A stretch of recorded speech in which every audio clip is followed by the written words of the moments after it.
আসসালামু আলাইকুম, কেমন আছেন সবাই? আলহামদুলিল্লাহ আমি ভালো আছি। নিপাস কিচেনে আপনাদের সবাইকে স্বাগতম।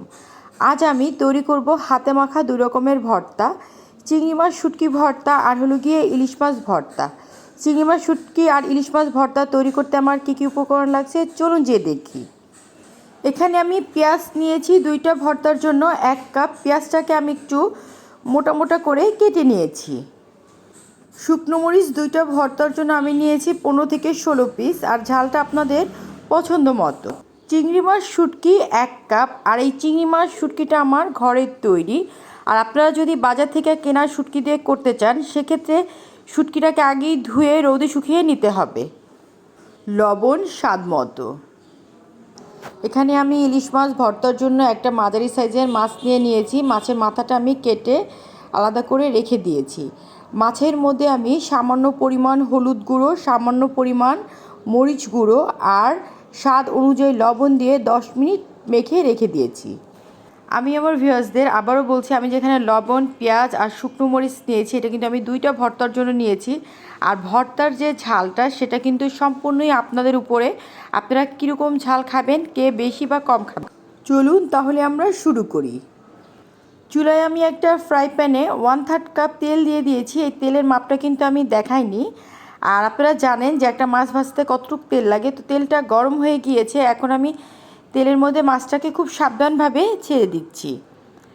আর মাছটা যখন এক সাইড হবে তখন কিন্তু মাছটাকে আমি উল্টিয়ে দিব। মাছটা আমি বারবার করে উল্টাবো না।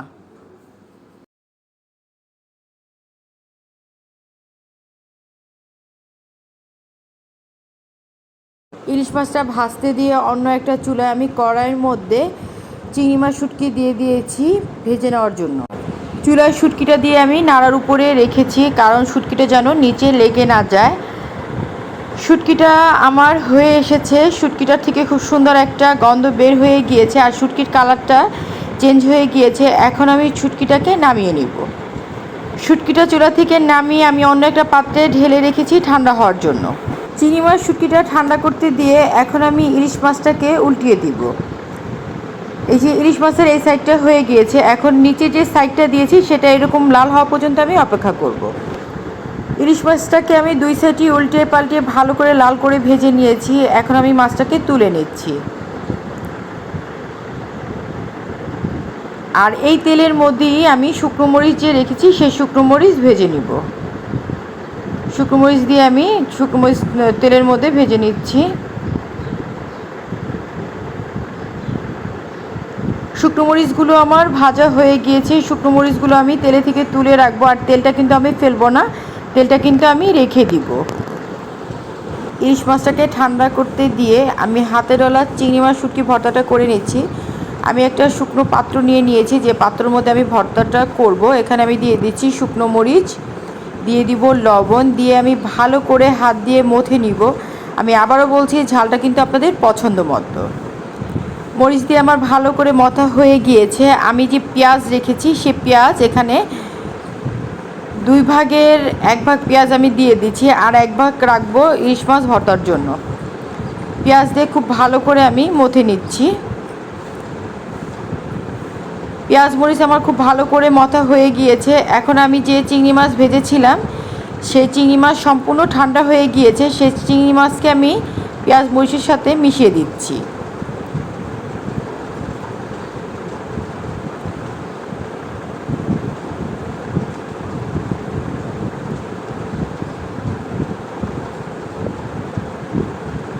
খুব ভালো করে মাখা হয়ে গিয়েছে ভর্তাটা আমার। ভর্তাটাকে আমি এক সাইডে রেখে দিব।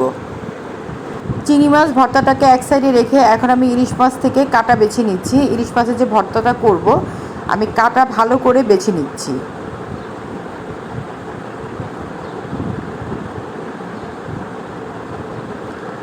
ইলিশ মাছ থেকে কাটা বেছে মাছটাকে এক সাইডে রেখে আমি একটা ডিশ নিয়ে নিয়েছি। ডিশের মধ্যে আমি দিয়ে দিচ্ছি শুকনো মরিচ আর দিয়ে দিচ্ছি লবণ। আর এখানে আমি যে লবণ দিব সেটা হলো গিয়ে পেঁয়াজের পরিমাণে আর শুকনো মরিচের পরিমাণে লবণ দিব, কারণ মাছের মধ্যে কিন্তু আমি লবণ দিয়ে মাছটাকে ভেজেছি। কথা বলতে বলতে আমি কিন্তু শুকনো মরিচ দিয়ে ভালো করে শুকনো মরিচ আর লবণটাকে চটকিয়ে নিয়েছি। এখন আমি দিয়ে দিব কেটে রাখা পেঁয়াজ কুচি, আমি যে পেঁয়াজ কুচি রেখেছিলাম সেই পেঁয়াজ কুচি দিয়ে ভালো করে মথে নিচ্ছি।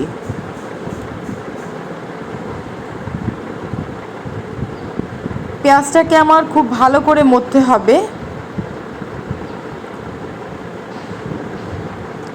পেঁয়াজটা আমার খুব ভালো করে মথা হয়ে গিয়েছে। আমি দিয়ে দিলাম আমি যে মাছ বেছে রেখেছিলাম সেই ইলিশ মাছ। ইলিশ মাছ দিয়ে খুব ভালো করে আমি মেখে নিব। আর আমি কিন্তু আপনাদের বলেছিলাম আমি কিন্তু মাছের এখানে তেল দিব। এখানে আমি 1 টেবিল চামচ পরিমাণ সেই মাছের তেল দিয়ে দিয়েছি, দিয়ে আমি খুব ভালো করে মথে নিয়েছি।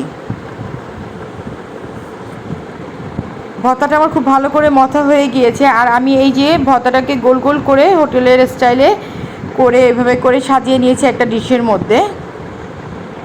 হাতে মাখা দুটো ভর্তাই আমার তৈরি হয়ে গিয়েছে। এটা আপনারা গরম ভাতের সাথে অথবা খুদের ভাতের সাথে খেতে পারেন। আর অবশ্যই আমাকে কমেন্ট সেকশনে জানাবেন ভর্তাগুলো আপনাদের কেমন লেগেছে।